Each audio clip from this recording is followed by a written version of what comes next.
आप देख रहे हैं अनहोनी। तो चलिए बढ़ते हैं आज की इस कहानी की ओर।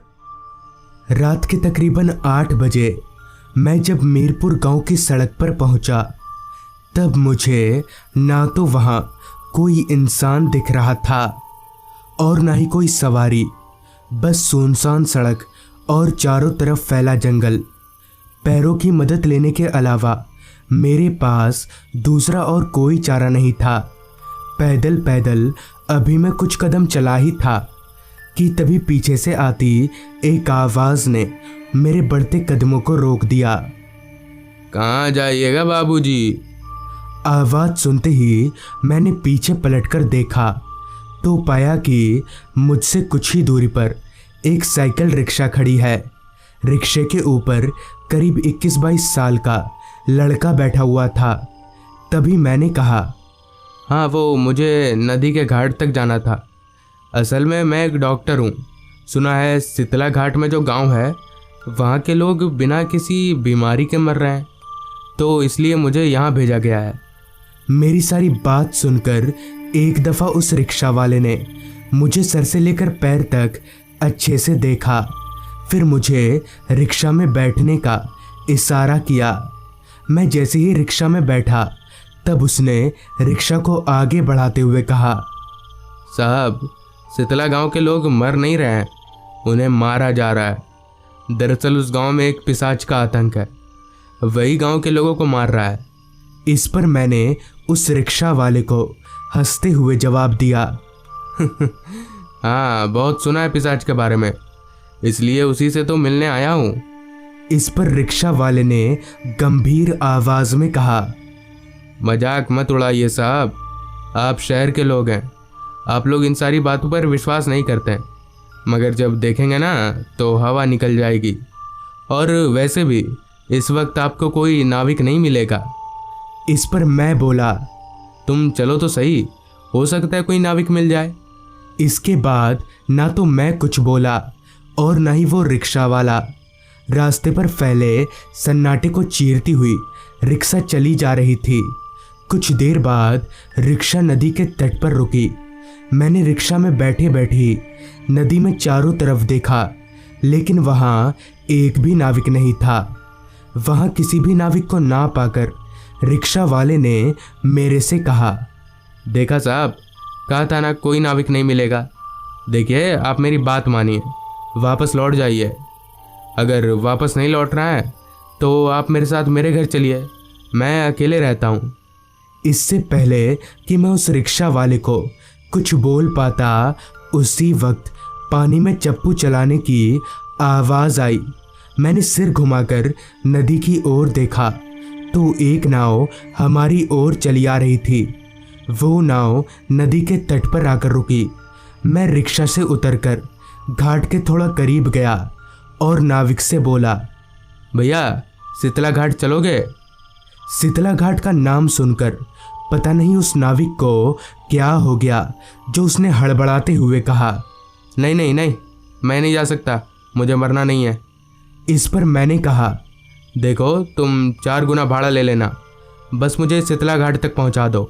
जिस पर उस नाविक ने कहा, नहीं साहब, मुझे पैसों से ज़्यादा अपनी जान प्यारी है, मैं नहीं जा सकता। पहले तो वो नाविक नहीं मान रहा था, मगर हाथ पैर जोड़कर थोड़े ज़्यादा पैसों का लालच दिखाने पर वो मान गया। फिर मैंने उस रिक्शा वाले का भाड़ा क्लियर किया और उस नाविक की नाव में बैठकर शीतला गांव की ओर निकल पड़े। पानी में चलती नाव और नाविक दोनों ही अशांत थे। इसी बीच माहौल की खामोशी को तोड़ते हुए मैंने नाविक से पूछा, अच्छा, तुमने कभी उस पिशाच को देखा है? इस पर नाविक बोला, चुप रहिए साहब, यहाँ उसका नाम मत लीजिए। मैंने सोचा, एक तो ये नाविक बड़ी मुश्किल से राजी हुआ है, उस पर अगर मैं उल्टा सीधा बोलूँगा तो कहीं ये नाराज़ ना हो जाए। यही सोचकर मैंने अपने मुंह पर ताला मार लिया। कुछ देर बाद नाव एक घाट पर रुकी। आसपास ना तो कोई घर दिख रहा था और ना ही कोई इंसान। अभी मैं नाव से उतर ही रहा था कि तभी नाविक बोला, साहब जल्दी मेरा भाड़ा दे दीजिए, मुझे निकलना है। इस पर मैंने अपने जेब से बटुआ निकालते हुए नाविक से कहा, हाँ दे रहा हूँ, भाग नहीं जाऊँगा तुम्हारा भाड़ा लेकर। मैंने जैसे ही उस नाविक को भाड़ा दिया कि वो एकदम से नाव घुमाकर सरपट वापस लौट गया। खैर मैंने एक नज़र चारों तरफ देखा और मुझे जिस ओर रास्ता दिखा मैं उधर ही चलने लगा। उस जगह पर कुछ तो अजीब था जो मुझे अंदर ही अंदर महसूस हो रहा था। खैर शायद रास्ता खाली है इसलिए ऐसा होगा, यही सोचकर मैं चलता रहा। मुझे चलते हुए अब 10-12 मिनट बीत चुके थे, लेकिन अभी तक एक भी घर नहीं दिखा था। और थोड़ी दूर चलते ही मुझे रास्ते से थोड़ी दूरी पर एक छोटा सा घर दिखा। मेरे भीतर अब इतनी शक्ति नहीं बची थी कि मैं और चलकर गांव की तलाश करूं, इसलिए मैं रात भर पनाह लेने के इरादे से उस छोटे से घर की ओर जाने लगा। भगवान से यही मना रहा था, बस इस घर में पनाह मिल जाए। मैं जैसे ही उस घर के पास जाकर दरवाज़ा खटखटाने जा ही रहा था कि तभी घर के अंदर से एक आदमी दरवाज़ा खोलकर बाहर निकला। मुझे काफ़ी हैरानी हुई कि आखिर इस आदमी को मेरे आने का पता कैसे चला। तभी उस आदमी ने मुझे देखते हुए कहा, कौन हो तुम और इतनी रात गए, यहाँ क्या काम है? फिर मैंने उस आदमी को सारा कुछ खुलकर बता दिया। सारी बात सुनकर उस आदमी ने मुझे घर के अंदर आने के लिए कहा। घर के अंदर जाते ही उस आदमी ने दरवाज़ा बंद कर दिया। तभी मैंने पूछा, अच्छा अगर मेरी जगह पिशाच होता और आप दरवाज़ा खोल देते हैं तो? इस पर उस आदमी ने जवाब दिया, पिशाच के कदमों की आवाज़ नहीं होती और आप जब आए तो आपके कदमों की आवाज़ आ रही थी। फिर मैंने पूछा, अच्छा ये पिशाच है क्या और आया कहाँ से है? इस पर वो आदमी बोला, सुनना चाहेंगे? सुनिए। आगे उस आदमी ने बताना शुरू किया। आज से कुछ महीनों पहले हमारे गांव में एक लड़का था। उसे ओझा जादू टोना में बहुत रुचि थी। उसकी बहुत इच्छा थी कि वो एक बार पिशाच को बुलाए। उसने पिशाच को बुलाने का मंत्र भी सीख लिया, लेकिन उसे ये मालूम नहीं था कि पिशाच को बुलाने के बाद एक और मंत्र से उसे वापस भेज दिया जाता है। इस बात से अनजान उस लड़के ने पिशाच को बुलाया, लेकिन वो उसे वापस नहीं भेज पाया और तभी से उस पिशाच का गांव में आतंक है। ये सारी बातें सुनकर मैं कुछ बोलने जा ही रहा था कि अचानक ही मैं बहुत ज़ोर ज़ोर से खांसने लगा। मैंने आसपास देखा मगर पानी कहीं नहीं था। तभी उस आदमी ने बोला, आप बैठिए, पास ही में कुआं है, मैं पानी लेकर आता हूँ।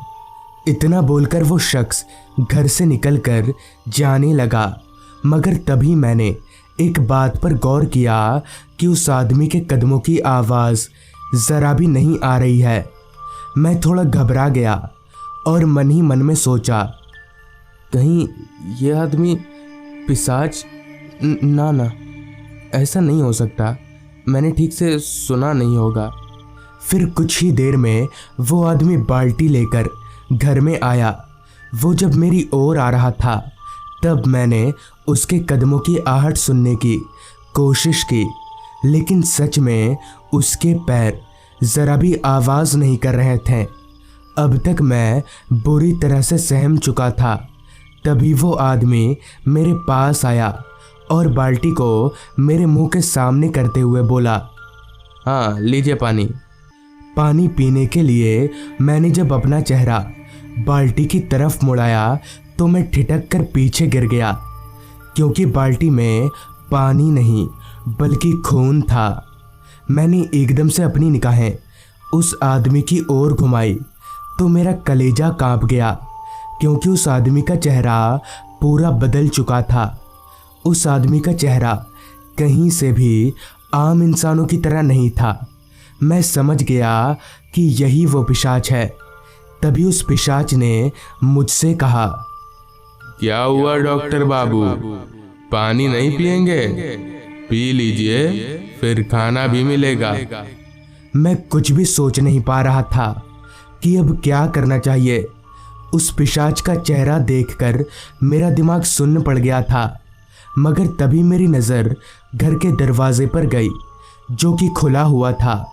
क्योंकि उस पिशाच के हाथ में बाल्टी थी, इसलिए उसने दरवाज़ा बंद नहीं किया था। मैं एक झटके से उठा और उस पिशाच के बगल से होकर दरवाजे से बाहर निकलकर भागने लगा। मैं जानता था कि अगर मैं नदी की ओर भागूंगा तो मारा जाऊंगा, इसलिए मैं दूसरी ओर भागने लगा।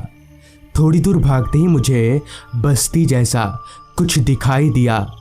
मैं उन्हीं में से एक घर के दरवाजे पर गया और चिल्लाते हुए दरवाज़ा पीटने लगा। थोड़ी देर बाद एक बूढ़े से आदमी ने दरवाज़ा खोला। मैंने उसे पूरी बात बताई। तब उसने कहा, हाँ बेटा, वो पिशाच था। तुम्हारी किस्मत अच्छी थी, तुम मौत को छू कर आए हो। पूरी रात मैंने उस बूढ़े आदमी के घर में कटाई और सुबह होते ही वहाँ से निकल गया। तो दोस्तों, ये थी आज की कहानी। अगर आपके पास भी ऐसी ही कोई कहानियाँ हैं तो हमारे साथ ज़रूर शेयर करें। तो मैं आर्यन जल्दी ही मिलूँगा आपसे ऐसी ही एक कहानी के साथ।